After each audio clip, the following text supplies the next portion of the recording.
নমস্কার বন্ধুরা, কেমন আছেন? মাধুরী লাইফস্টাইলে নতুন একটা ব্লগ নিয়ে চলে এসেছি।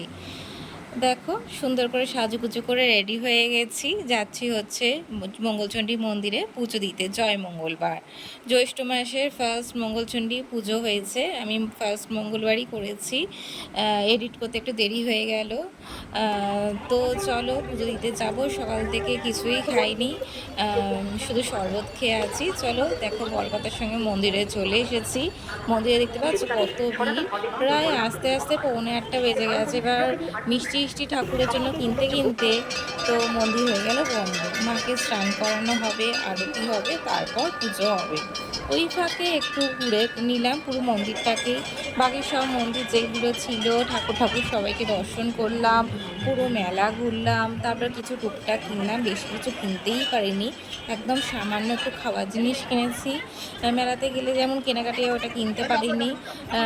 আবার যাব পরে, বরকর্তাকে রাজি করিয়েছি, বরকর্তা বলেছে নিয়ে যাবে। যাই হোক, ওখান থেকে ঋষোর জন্য একটু আরতির একটু নিয়ে নিলাম। তাপটা ঋষোকে বাড়িতে গিয়ে দেবো।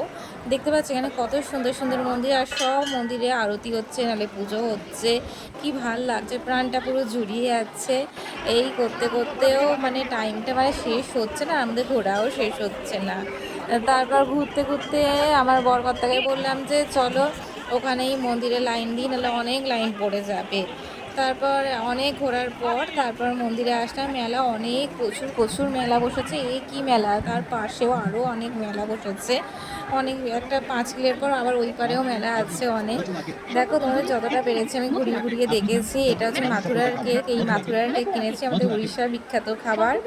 এটা কিনেছি। এই কেকটা পুরো নিরামিষ, ডিম কিচ্ছু দেওয়া না, পুরো ভেজ মাথুরার কেক। খুবই ভালো, খুব টেস্টি। তোমরা অবশ্যই যে যে মেলায় যাবে অবশ্যই কেকটাকে খাবে, খুব ভালো খেতে।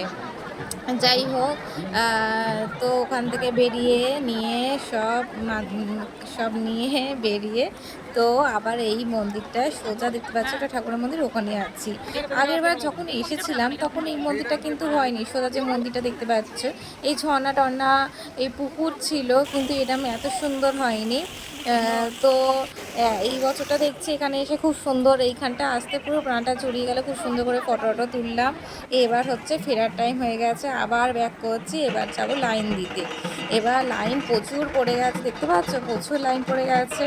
আমরা ঘুরতে গেছিলাম, এখন ঠাকুরকে হবে আরতি দেখতে হবে। এবার আমি লাইনে দাঁড়িয়ে পড়েছি, আরতি দেখছি আর ছোটো ছোট্ট ভিডিও করছি তোমাদের সঙ্গে শেয়ার করবো বলে। ঠাকুরকে ভেতরে স্নান টান করানো হচ্ছে মাকে।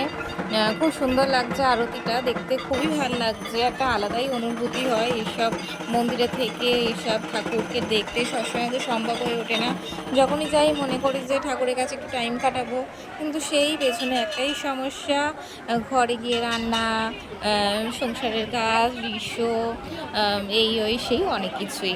এবার পুজো দিয়ে দেবো একটু শান্তিতে, সেটা তো আর হয়ে ওঠে না। ভেতরের অবস্থা যেন মার কাট।